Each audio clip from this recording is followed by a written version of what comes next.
చూసి యేసు నామములో నిన్ను నేను ఆశీర్వదిస్తున్నానని ఆశీర్వాదాన్ని నువ్వు పలికితే, దీవెన వచ్చిన నువ్వు పలికితే నీకు ఏం జరుగుతుందో తెలుసా?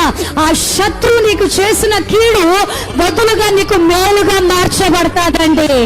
హల్లెలూయా.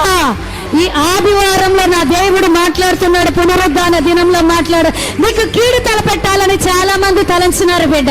నీకు హాని తలపెట్టాలని చాలా మంది తలంచినారు. నిన్ను వెనక్కి నెట్టాలని, నిన్ను తొక్కాలని, నిన్ను అణచాలని, నిన్ను కృంగతీయాలని, నీ మీద బురద చల్లాలని, నీ మీద తప్పుడు ప్రచారాలు చేయాలని ఒక సైన్యం లేచి ఉండొచ్చు. కానీ నీవు వాళ్ళని యేసని నామంలో ఆశీర్వదిస్తే, యేసని నామంలో దీవిస్తే, గట్టిగా చప్పట్లు కొడుతున్నప్పుడే నా దేవుడు మాట్లాడుతున్నాడు. కీడు కొట్టువేయబడబోతా అంటున్నా, కీడు మేలుగా మారబోతాను, కీడు ఆశీర్వాదంగా మారబోతా, కీడు దీవెనగా మారబోతా అంటున్నా. నీ ఇంటిలోకి దేవదూతల దీవెనలను తీసుకురాబో